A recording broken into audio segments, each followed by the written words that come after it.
Hey, Timeless Sagas fans! Today, we're going to delve into one of the most iconic and mystifying structures in human history, the Great Pyramids of Giza. Over the years, countless theories have emerged about how these colossal monuments were built. Some are rooted in scientific evidence, while others venture into the realms of the bizarre and downright supernatural. So, let's embark on a journey through time as we explore the different theories of how the pyramids were constructed. Are you ready?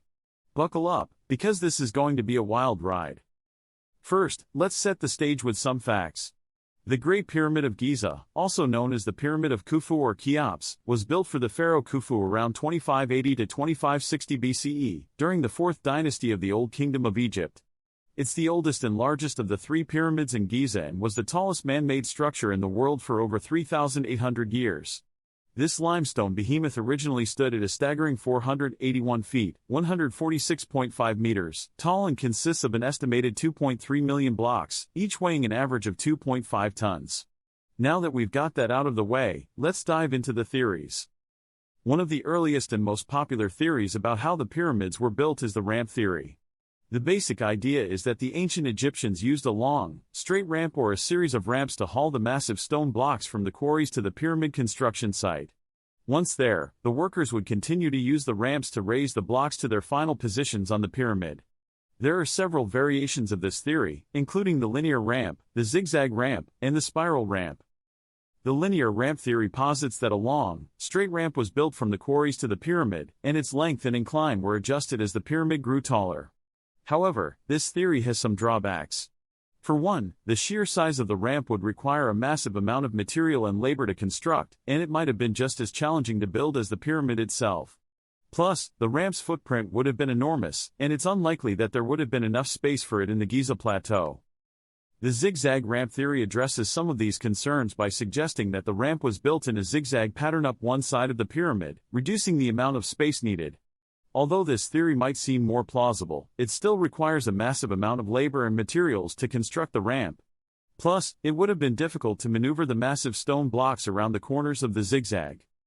The spiral ramp theory, on the other hand, envisions a ramp that spirals around the exterior of the pyramid as it rises. French architect Jean-Pierre Houdin is one of the most significant proponents of this theory.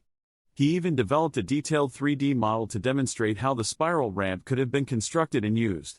While there is some evidence to support this theory, such as markings on the stones that might indicate the ramp's presence, it's still hotly debated among experts.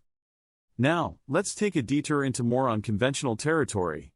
Some people believe that the pyramids were built using the power of sound. You heard that right, sound. According to this theory, the ancient Egyptians used acoustic levitation to lift and move the massive stone blocks.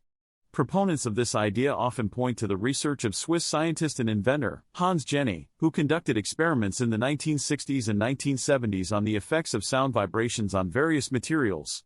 Jenny's work demonstrated that sound waves could indeed cause small particles to levitate and form intricate patterns.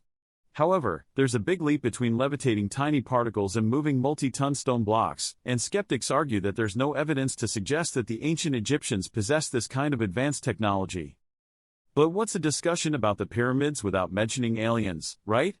Some people believe that extraterrestrial beings played a role in constructing the pyramids, either by assisting the Egyptians with advanced technology or by building the structures themselves.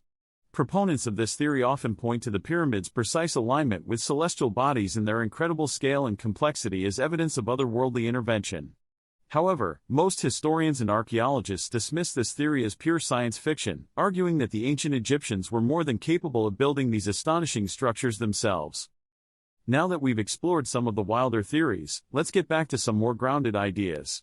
One such theory is the counterweight and pulley system, known as the crane theory.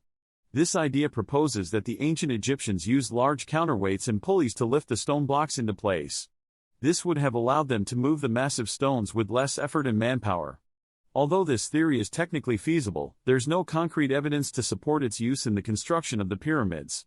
Most experts agree that, while pulley systems were likely used in other aspects of ancient Egyptian construction projects, they probably weren't employed in building the pyramids. Another theory, proposed by Dutch engineer Tom Minder-Hout, suggests that the pyramid blocks were hauled up a circular, helix-shaped internal ramp. Imagine an inclined corkscrew within the pyramid, allowing workers to pull the stone blocks upward without ever having to leave the pyramid's interior. This would have offered protection from the elements and required less material for ramp construction. The helix ramp theory still has its critics, but it does present an intriguing alternative to external ramp theories. Finally, we have the fascinating water theory, which suggests that the ancient Egyptians used water to help transport and lift the massive stone blocks. According to this theory, workers would create a series of canals and water locks to transport the blocks from the quarries to the pyramid site.